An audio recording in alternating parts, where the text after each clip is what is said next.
So you're listening now to some of the most important things that are going to happen for your clinic if you're interested in weight loss strategies. We are going to go through the 5 top things that are always asked for anybody who's interested in doing this, if they, or even as they're doing it, some of the questions come up.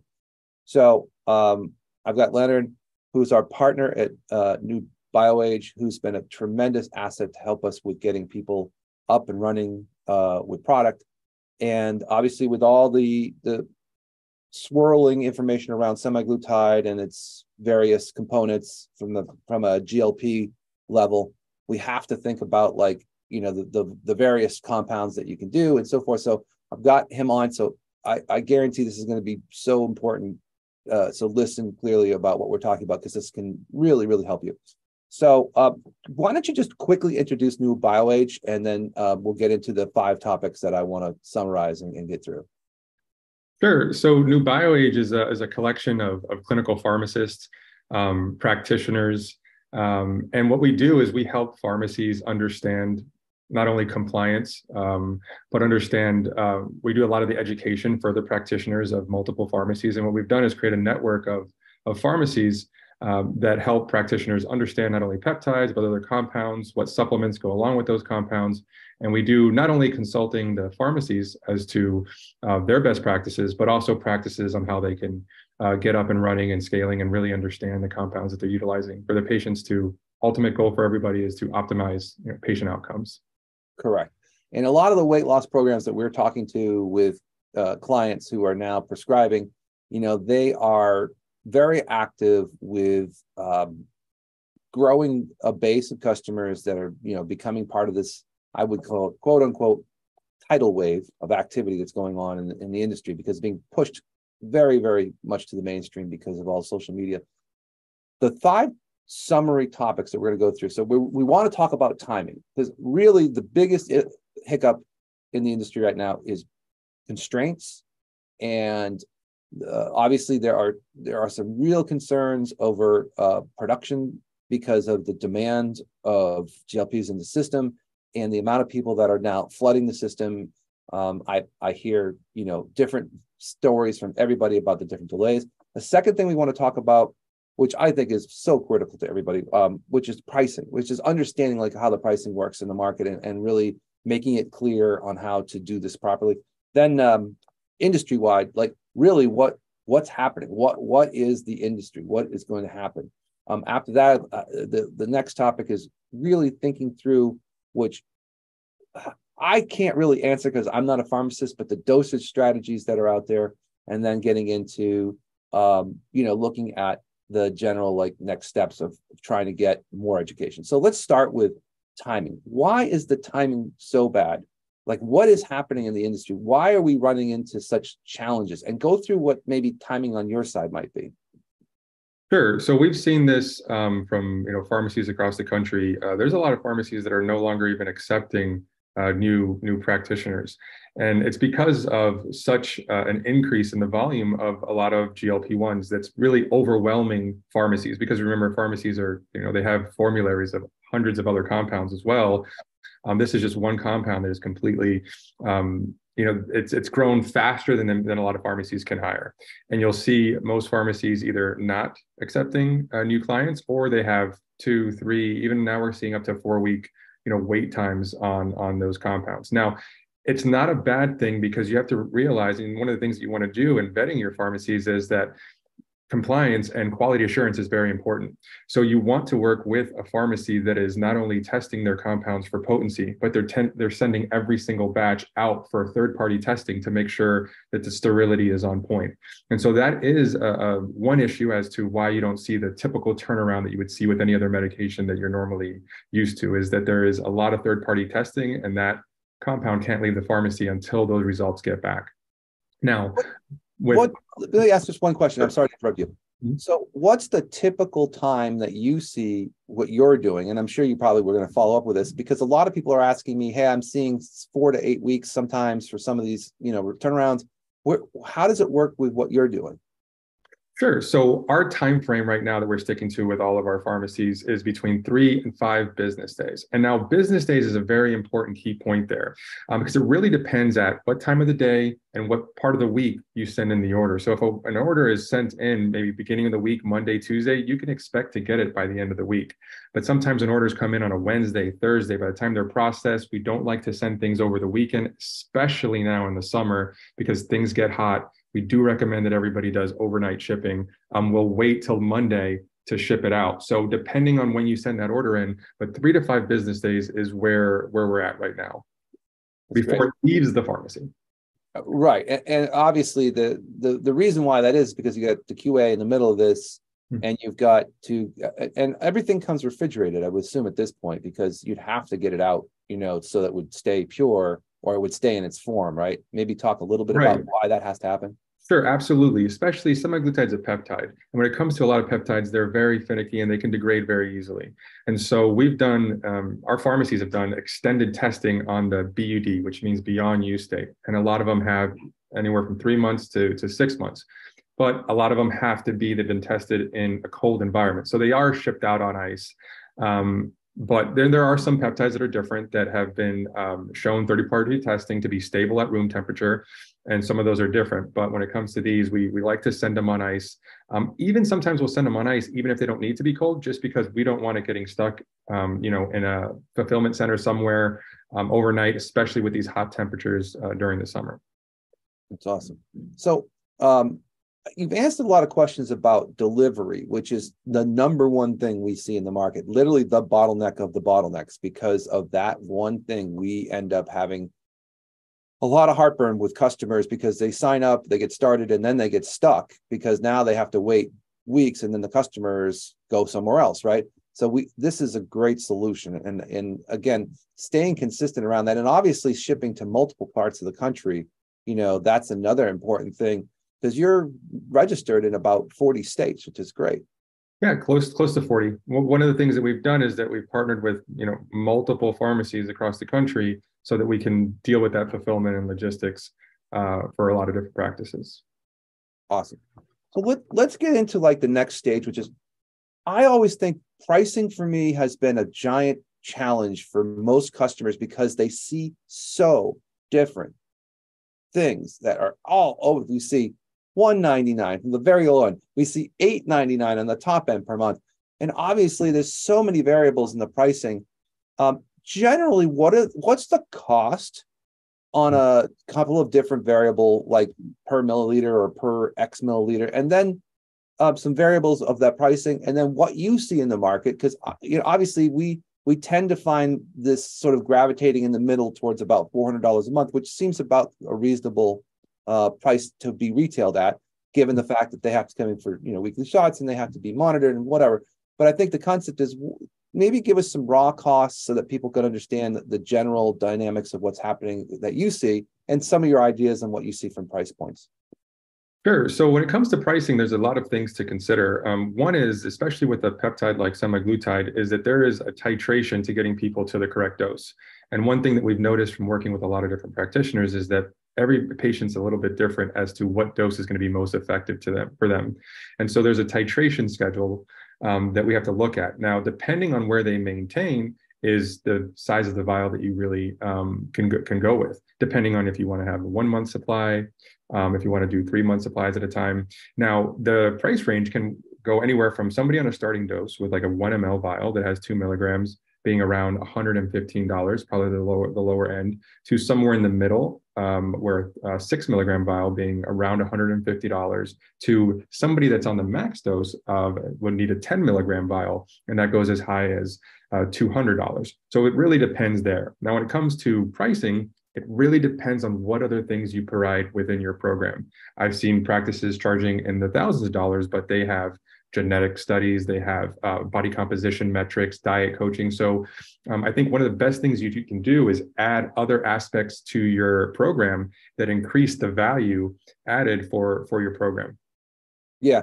And we always say the same thing to each one of our customers, which is not just about the semaglutide strategy. It's about what you're going to be providing as a clinic, not just product, but experience, add-ons, strategy. A lot of them have gotten smart and started to think about what's going to happen at the end of the regimen too. What happens when they're done with their regimen? And how do you continue their journey to continue, what they're goal was, which was to stay after they've gotten that weight loss. And I think a lot of people who we've talked to see this as a solve for a immediate need, but then what do you see afterwards on a continuation where you see a lot of obviously prescriptions come through every day? What do you have a range of months that people stay on that you see? You bring up probably one of the most important points in this industry moving forward in the next couple of years. And your question really is, well, what's next? What's phase 2 of this? Everybody's losing weight, and we can see that across the country. It's one of the most effective compounds I've ever seen as a pharmacist before when it comes to outcomes. But the question is, what weight are they losing? Are they losing fat tissue? Are they losing muscle mass? There's a lot of other things to consider. And so when we're talking about what happens next, well, to answer your first question, everybody's a little bit different, right? Some people come on, they get to their goal weight at 3 to 6 months, they can discontinue and work on something else. Some people need a little bit longer. So very, very precision to your specific patient. But there are a number of things that we can do post just weight loss to optimize not only their lifespan, but their health span. One of the biggest indicators of health span is their ability to exercise, their exercise capacity, their muscle mass. These are big indicators on health span and lifespan. And there's a number of other compounds, other programs that you can put in place once they lose the initial weight that can really become from a 3-month weight loss protocol to a lifelong patient. And that's really what we try to teach. And that's really what we've been putting on courses and going at different events and conferences to teach what's that next step. Because now there's an influx of patients that are coming at you right now, and they're coming at you just to lose weight. But really what you're going to teach them is a knowledge base for them to improve their lifelong after this 3 months. And so this is a great lead people into this world of optimized health. But really, it's what do you do after the weight loss happens? It's really important that keeps them for the long run.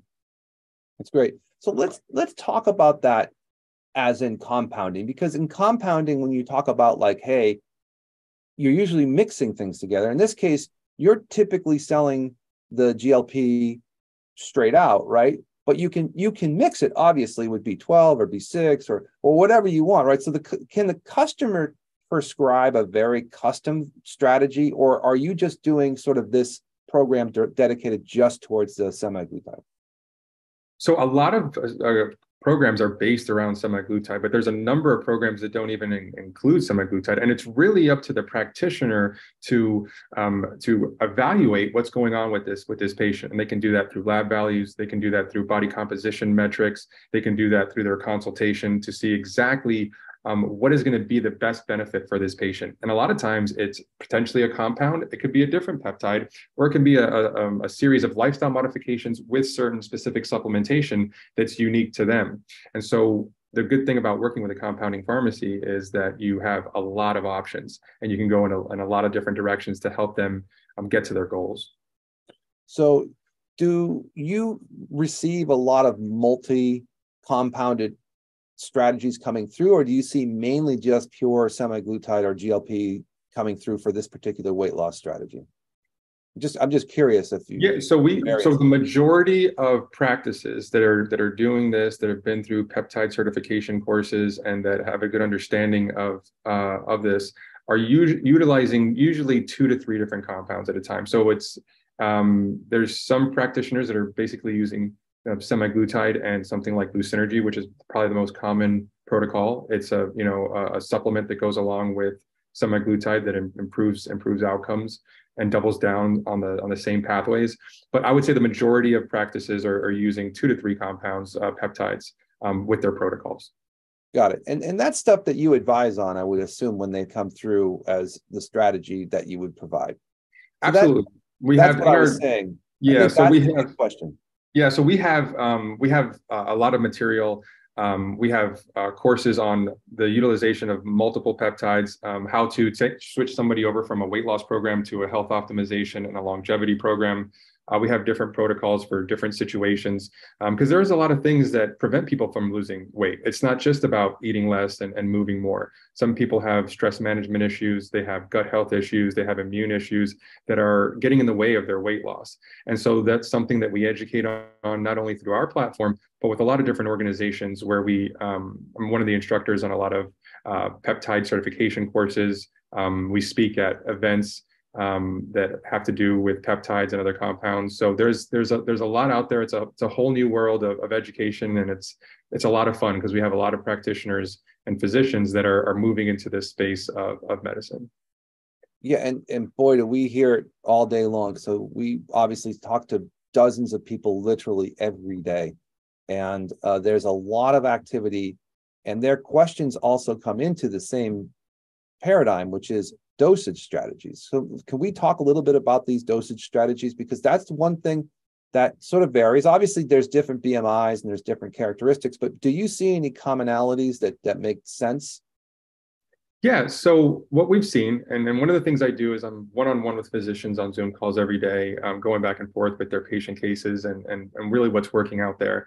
And what I can tell you is that, when it comes to dosing, let's just use semaglutide for example. The typical dosing strategy is 0.25 milligrams weekly for 4 weeks, and then you increase every 4 weeks, and it goes from 0.25 to 0.5 to 1 to 1.7.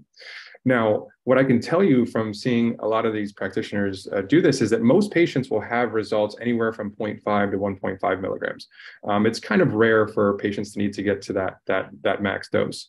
The other thing that's great about having the ability to have compounded version is that you can really tweak the doses. What we've seen with others is where someone makes a big jump from like 1 to 1.7, there's too much nausea, they can't tolerate the medication, but you can really tweak the dosages when it comes to the compounded version. And Right. so I think that even better way to dose things is to initiate therapy, and then after 2 weeks, follow up with the patient to see how they're tolerating that medication, how they're feeling, because some people can be titrated sooner and some people need to wait a little bit longer. So I think it's even better to look after 2 to 3 weeks to follow up with that patient. And that's how you get the best compliance and people sticking to the program. So do you see like on a maintenance program after, like, so let's say they get up to some level where, again, you said between 1 and 1.7, where there's a constant sort of like, I would say they don't go higher than that, obviously. Do you see that there's a maintenance that typically stays at those levels for like X amount of months? It really, it really varies. It really does. And one of the good things, I think one of the things that a lot of practitioners should look into is body composition scanners, like an InBody. They can show you what amount of fat tissue they're losing and what amount of muscle mass they're losing. Because with some patients, they'll get to a goal weight.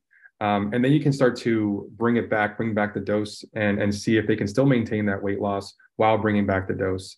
But I see anything from, well, if we take a look at the studies, they were done for 68 weeks, right? We don't have studies going on longer than 68 weeks.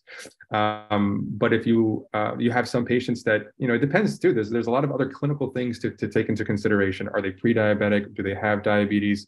What is their hemoglobin A1C? Have we corrected that insulin resistance? So some patients will stay on maintenance long term, while other patients will discontinue after 6 months. And some patients come back. They go on vacation. They screw up a lot of the good habits that they've been putting together, and they want to kind of get back on point. And they'll do another 3 to 6 month protocol. And so it really varies a lot between people. It's interesting. I never thought about the people coming back on. That's something that I hadn't actually even thought about, which is that people could go on and then end and then migrate back to titration level again, so that they could basically get back to where they were, which wouldn't be surprising given the fact that our society is carbohydrate based. So we really have a tremendous amount of people who are let's just say glued to glue. Yeah, the goal really during these programs is to develop these great habits that give them the able to maintain this weight loss. And that's a great thing about semaglutide, and what it does to appetite control and cravings control is that it gives you the ability to really stick to a really healthy, nutritious eating pattern. But we all go in the wrong direction sometimes. Sometimes we go on vacation, we go on a cruise, we get stuck in, our old patterns, and we'll see people come back for a couple months, and that's fine. But it's all about developing those good habits. That's great. So that brings me to the next layer, which is really talking about like the industry, like the biggest, I mean, right now where we are, we're talking, this is the summer of 2023. And it is, if you go into Google Trends, you see that this term, semaglutide and any of the GLPs, they're really peaking. Like they're literally at the zeitgeist of the universe right now. Like everybody sort of knows about this. And my thought is, obviously, we didn't have this last year, although it was available, it really wasn't prominent. No one really talked about it. We know that there's other, products that are coming behind this, which will, sort of supplement, and there'll be changes. Could you talk a little bit about the industry and what you see coming and like what you see right now? And maybe could you just give us a little bit of idea of what type of volume in general you're doing, just so that people understand the size of this industry? Because I think people get a little rattled when I start mentioning numbers, but you're actually doing the production, and you're one sort of company in this where there's many companies and many pharmacies and many. Could maybe talk a little bit about that and just like your volume and what's happening on a daily basis, just so we can get an idea of like what you see from a scaling perspective or what you've seen? Sure. So, it's not just this anti-aging or health optimization or weight loss area. When it comes to GLP-1s, which is this class of medication, these have been studied for a while. So if you've been part of some of the organizations that we've been a part of, we were actually talking about this 5 years ago. It's just now really exciting to see that everybody has caught up. But the implications of this class of medications has much more to do than weight loss and diabetes. It was initially studied in neurodegenerative disease. It's also seen to be showing results in being cardioprotective, right? And there's a number of different effects on a number of different aspects. So it's not just us in this world. It's researchers, it's medical practices, it's pharmaceutical companies that are really focused on this class of medication because of what it can do in a number of different areas.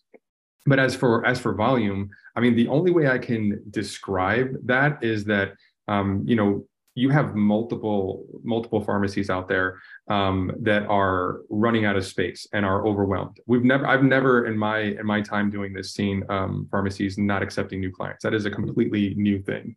But outside of that, if you think about this on a global scale, semaglutide and tirzepatide are on back order, right? Or they're on the FDA shortage list, right? And this is because they just cannot manufacture it fast enough. And they've been on the shortage list for a long time now. And you think about the companies that are involved and the companies that own some of the brands that are associated with GLP-1s and the amount of money that they have behind them. I mean, to think that they cannot get their manufacturing together when they have an endless supply of money just goes to show you on both ends of the spectrum, even globally, what this volume is like and the increase in this volume and the potential for something like this. It's hard to put a number on it because any number I give you now is going to be completely different within 30 days. Yeah. So the growth is it's kind of almost hard to wrap your head around, to be honest. Correct. And we see thousands of appointments a day being set by our clients, right? And it's mind-boggling on how adapted the industry is, but it's almost to a point where there is some sort of trepidation because people don't understand like why billion-dollar companies can't keep up with demand. And it is interesting in three ways. One, that it does also spark like what's going on question, like why, like it almost sounds unreasonable, which is the thing that I hear a lot, which is people just don't believe that this is going on, that this is this much demand. And I said, well, remember, they do other things besides this. This is just one 1,000th of the things that they do, right? So yeah. Think about that the demand on the other, related things that are in the industries that, they have to deal with. And this is sort of like one of the many things. It's almost like saying, like, remember when there was COVID shortages? how in the world would there be COVID shortages to get stuff out to people? Well, it took the biggest drug manufacturers in the world to come together in order to even get that done. And that was, hundreds of billions of dollars. Well, this is just this is a situation where we're getting overrun. But I think the second part of that is, remember about the growth curve, which is it took a lot of people by surprise because it wasn't even in production at all pretty much last year. And over the last couple of months, actually the last 6 months, ever since the beginning of this year, it's gone into a hockey stick curve. So it's also the fact that you have to think about ramping and how do you hire and ramp and get production. So that's into it. The other thing is that it's not just one thing. It's not just semaglutide. It's multiple peptides that are being figured out right now. So there's multiple strains and there's multiple things happening in different areas of this industry. As you pointed out, it's not just one peptide. It's the entire category that's being picked up, which is really the whole sort of side of this, which is that there are multiple versions of GLPs that are out there that are being produced and marketed and also and to some degree being used for other things. Great answers. Let's talk about further education. Now, certainly we're putting together a forum where people can go in and ask questions, which will be linked below or linked part to this. But I think the question on most people's minds is where do I go next? What do I do? Now, certainly, I think as a customer, there's a lot of customer questions which can be answered by the practitioners, which should be sort of studied and understood. But beyond that, I think it's just understanding more about what's happening. And maybe we could talk about that, which is important for all the people who are watching or listening to this. Sure, absolutely. I think it's really important with the rise of so many practices offering something like this, that you have something that really separates you from other practices. And I think that's all about education. Now that a lot of these practices will be on our email list, we're going to be providing a lot of information, a lot of education, a lot of upcoming conferences and things like that. To your point about explaining things to patients, that's another thing that they can get through NuBioAge is we make a lot of patient education sheets so that you can help your patients understand the different compounds and supplements that we offer. Now, when it comes to education, there's gonna be a lot of education out there. Where I do a lot of my education is Seed Scientific Research and Performance. I'm actually a faculty member there. And that is a great place to get really in-depth knowledge when it comes to the utilization of what we call cellular medicine, a little bit farther than peptides. So peptides are cell signaling molecules. And so what we're looking at is things on a cellular level. And there's a lot of, and we really think that's the direction that medicine's really going, is understanding what's happening on a cellular level so that we can prevent chronic disease from even happening. And so that's one great place to get some information outside of our platform. We also developed a course in conjunction with Seed Scientific Research and Performance that I think a lot of the practices that you talk to are going to be very interested in, because they're going to talk about the things that we talked about today. Not only semaglutide as a weight loss program to lose a couple pounds, but how do we deal with patients that are resistant to weight loss? How do we cycle them to phase 2 of this optimization? What other peptides are available that we can combine with semaglutide or utilize post-semaglutide to improve their exercise capacity, to improve their energy, their longevity, their health span? And so we put together a nice weight loss mastery course there that goes over all those different compounds and all those different peptides. So, and then that's just the beginning. We're going to be putting out a lot of good information as we continue to create that content. That's great. So there'll be a couple of different links you can follow. There'll be a link to follow to register with NuBioAge to become one of their clients so that you can get onto their list. Again, timing wise, how does that work? Absolutely. So the process is you register your practice, and as soon as you register your practice, you're going to get an email with all of our information, our formulary, what you need to know, your login information for your online ordering dashboard, and then you're going to get some important links. You're going to get a link, to schedule an onboarding call, and you're going to get on a call with our onboarding team. And this is really important because this is where you get all your questions answered, to pricing, to logistics, fulfillment, customer service, all those things, and they can actually walk you through the dashboard to show you how to go about ordering different compounds or different supplements. And then you're going to get a second link, and that's a clinical Zoom call link, and that'll be with me or another pharmacist where we can answer all your clinical questions. Anything from lab work to peptides to mechanisms of action to patient cases to maybe understanding some of the stuff that you learned in the courses a little bit better. And so it's very important. All that gets initiated when you register your practice. And so with all the influx of people coming in, it's very important that everybody goes to that link, because if not, you can get missed when it comes through just like sending an email or something like that. We want to get you in our system to make sure that you're taken care of. Very, very cool. And that's parallel with us with doing marketing and getting the patients for semaglutide. As we do the same thing, we take people to a consultation where we go through all the questions, and then we get them into onboarding and then get them into production. And it works like a dream. So we've had, just like you have, got a couple days onboarding, and then you're off and running. And this is the great thing, is that since we're working together in conjunction, you can really, really tie together a complete solution where you can get the product, get educated, be comfortable with patients, and then get the patients into your clinic. So thanks so much. I really appreciate it, Leonard. This has been a great conversation.